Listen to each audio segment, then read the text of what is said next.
Hello and welcome to another video in the world of Monster Hunter World Iceborne, and today is all about the Greatsword build progression. As you can probably see, today's lovely footage has been provided by that curious Frenchman, Curse. And I've asked him to do it because I don't know why, or I do know why, but I feel Greatsword is horrific in Iceborne because the monsters just do this really lovely thing of jumping around too much and Greatsword be very slow. Greatsword be not so great in my opinion, however it is entirely possible I just flat out suck with it, which I will refuse to believe, so think as you will. Anyway, on to the actual build progression. Now, this is actually a really tough one to sort of maximise the whole way through, and again we do this really weird bouncing around thing of compensating defence for attack and then attack for defence, and then eventually we do find that nice little balance right near the end game, so do bear with me. Now first up, we are going to be keeping Kaiser Gamma again. Great. And what we're really actually going to be doing is grinding out the Baroth Waste for the Agitator 2, because that is really handy.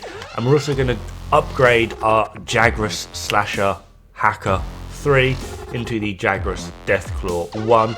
If you do feel compelled, you should be able to get the Jagras Deathclaw 2. Not much really changes apart from its overall damage, but if you do want to do that, do feel free. I will be upgrading it in the video as well. Speaking of which, there it is, and all we're swapping out for this one is one, the charm. We're going to get that Challenger charm on the go, which should max out our Challenger with the Baroth Waste, and we're also going to be using the Rathalos Mal Beta, which has a weakness exploit on it, which just opens up a few more decorations, so we can get things like Elementless in there. However, you are going to want to prioritise trying to get 100% affinity and then utilising Charger. From there, the game is all yours. Now, it is at this point in the game where the monsters start to hit considerably harder, so we need to up our defense, but annoyingly I can't find a way of doing that without dropping your attack ever so slightly, but it shouldn't really matter too much because defense is up. So we're going to be using the 3-piece Nagakuga because there's no way to keep Master's Touch until at least Master Rank 19 when you can get TO Master Rank armor. So, like I said, Nagakuga I find is the best way to try and keep your sharpness going without minimising your I need to sharpen moments with how slow Greatsword is. That is definitely a killer. Got a little bit of stamina surge in there as well. Critical Eye is still maxed out just to try and keep that up. Focus is still there. Got some health boost if you're able to get it as well. A lot of the level 4 decorations are going to be up to you on what you can get. However, try to go for the more priority skills such as Expert, Charger, Tenderizer, rather than trying to get Tenderizer Vitality. Now, I probably should mention as well that although the Jagras Deathclaw 2 is a really good starter Greatsword, it's got pretty much everything you need. It's 0% affinity, so you haven't to compensate anything. It can have Elementless, as well as it does have a nice chunk of damage for what you need, and you're also able to utilise the 2 level 3 decoration slots that it has on the weapons. This just opens up a little bit more variability, which is why I'm keeping that weapon mostly throughout all of these builds. I'm trying to not put too many core skills that you would need on there, but obviously if you're a Greatsword main you will know that the Acidic Shredder from Acidic Levinus is basically the top tier. However, my personal opinion, I prefer the Indomitable Dara, I believe it's called, the Greatsword from the end boss of the story. 0% affinity, the same as Acidic Levinus, and it's got like 1.2% less attack. It's not really a great change in attack at all. Only reason I prefer this is 1, I think it looks better, and 2, it's easier to augment. Acidic Shredder will require an affinity and a health, or you can go affinity and attack if you don't really care too much for the health, but you can get 2 augments on there. With the Indomitable Dara, you literally just need a health augment, and due to the way its scaling goes, its materials to find for the health augment aren't too bad. So grinding lands be a thing. Right, now we're at the part where we can sort of try and compensate for focus by using the Master Rank Damascus piece, which does really help us out, as well as using the Dod-Regnbue waist, which can get a little bit more critical eye in there and does open up some more slots. Now there are a lot of level 3 decorations in this, such as the tenderizer on the chest, the tenderizer on the waist, as well as, I believe, the tenderizer in the gloves. Could be wrong on that one, I've completely forgotten. I've just put the core skill. If you can get a tenderizer vitality or something else, go nuts, but I've just put the core skill in just to try and save a little bit of confusion. Now, as a side grade to the previous build, this one is utilising effectively 4-piece, but you need 3, Dod-Regnbue, and it works really well because you get a lot of critical eye out of it, so you can compensate for other skills, as well as you do get protective polish, along with razor sharp spare shot. This can effectively mean essentially a little bit more DPS if you are playing a lot more aggressively on slower monsters, such as Baro, who was ages ago. You're up to the things that just don't want to stand still at the moment. So it's entirely up to you. It's a little bit less damage, but in the long run, it works better, if that makes any sense. Now, we are up to the point of where you could potentially swap out for Acidic Levinus' greatsword or the end boss' greatsword, because the next sort of builds are the getting close to the end game. Not quite there, but they're getting there, sort of Guiding Lands-esque sort of style.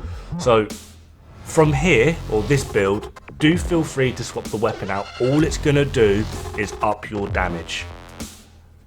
Might have to drop a skill, because obviously the weapon I'm using has 2 slots, whereas Immovable Dara has 2 level 1s and Acidic Levinus has 1 level 4. So this is how I incorporated Master's Touch with the Jagras Deathclaw 2. It does work quite well. The handicraft isn't really a overall requirement, simply because that's like the maximum sharpness this thing can get, but it does work quite well. And as you can see, we're utilising a lot of level 4 decos in there as well, so at this point you've done a little bit of grinding, and overall the performance is pretty good. It is just lacking that oomph that we all know Greatsword has. So Acidic Shredder or the Immovable Dara would be better options, but it's entirely up to you. Now for this sort of next part, it's really hard to do transitional builds because you're basically going through Guiding Lands at this point, trying to get decent decorations, doing all of your investigations, getting all those Grinding Land mats to get all the little shiny things to get yourself completely mid-max. So how you go from here is entirely down to RNG, annoyingly, which no one can equate for. I try to do my best throughout, because obviously if you played the base game there's a lot of decorations at this point you should kind of have, but due to the way level 4 decoration mechanics work and what they are compatible with, it's entirely a different ballpark. So all I've got here are the 2 best endgame builds, and you just need to try and mix and match and put in what you have and compensate for what you don't have.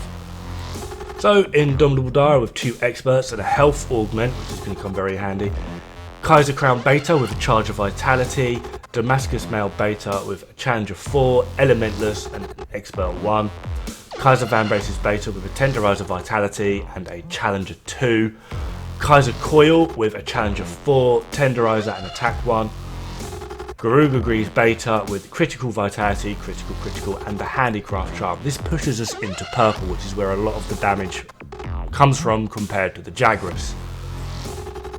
As for mantles, I do recommend Rocksteady because of how slow you are compared to the monsters.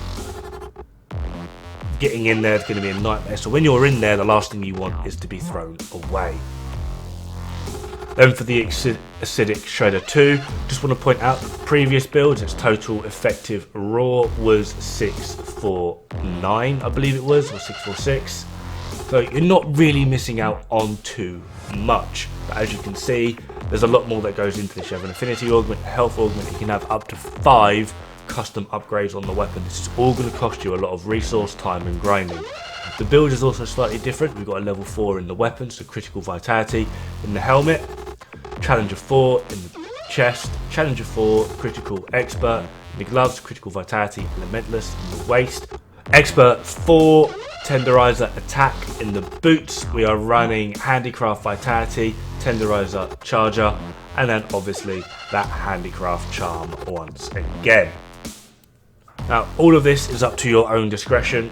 Hopefully it just sort of acts as a rough guide. I am really struggling with greatsword at the moment, which is why I've got the lovely Frenchman on the job. He claims to be a bit of a greatsword main, but at the moment he seems to be a bit of a taking damage main.